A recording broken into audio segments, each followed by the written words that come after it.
Hello, my name is Lisa Wheeler, and I'm a clinician at Thriving Minds Behavioral Health in Brighton, Michigan, specializing in selective mutism.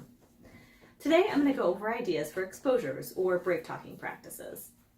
As we know, it's really important for kids with selective mutism to get as much practice with exposures as possible. I hope this video will give parents more ideas for ways to practice brave talking with their kids. And with all of these ideas, there are always ways to break each exposure into smaller steps, so it's an appropriate challenge for your child. For each area that I cover, you will see a list of ideas on the screen. There are ideas for both younger and older children. I will go into greater detail on an idea from each area. First, I'm going to go over ideas for the community setting. Ordering is always a great practice, and there are many different ways and places to order. Sit-down restaurants, fast food or ice cream, where you go up to the counter, ordering by phone for takeout, and drive-through ordering for older teens. Easier practices would consist of having the parent prompt the waiter or waitress to ask the child a forced choice question, such as, do you want macaroni and cheese or pizza? That way they can answer in just 1 to 2 words. And then a more challenging practice would consist of having the child order independently, using a full sentence, making eye contact, and using polite speech. Next, I'll give an idea for the school setting. As parents aren't with their children in school, it is important to have someone in the school setting who can help facilitate these break practices. One example would be answering a question from a teacher in class. An easier practice would be to have the teacher tell the child beforehand what question they're going to ask and what the answer is, and then go right over to the child to have them answer the question.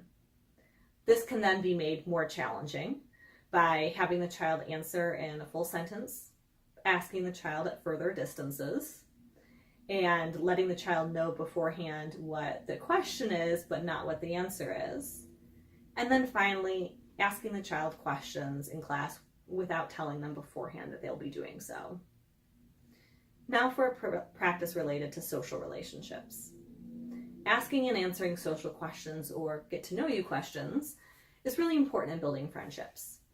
This could be practiced in school settings, facilitated by school staff members, or it can also be facilitated by parents at a park or on a play date. An easier practice would be to have a peer ask the child with selective mutism a question that the child has practiced answering beforehand. Then the child with SM can ask their peer a scripted social question. And a more challenging task would be to have the child ask and answer unscripted social questions, and then also answer follow-up questions. Finally, I'm going to go over a practice for functional tasks. Although we hope a child is never in a position where they need to ask for help in an emergency situation, it is really important to practice for this. So for example, practice with your child being able to verbalize to a police officer if they're in a situation where they get separated from the parent. You'll want to practice having them say their name, your name, and their phone number, and then also where they live.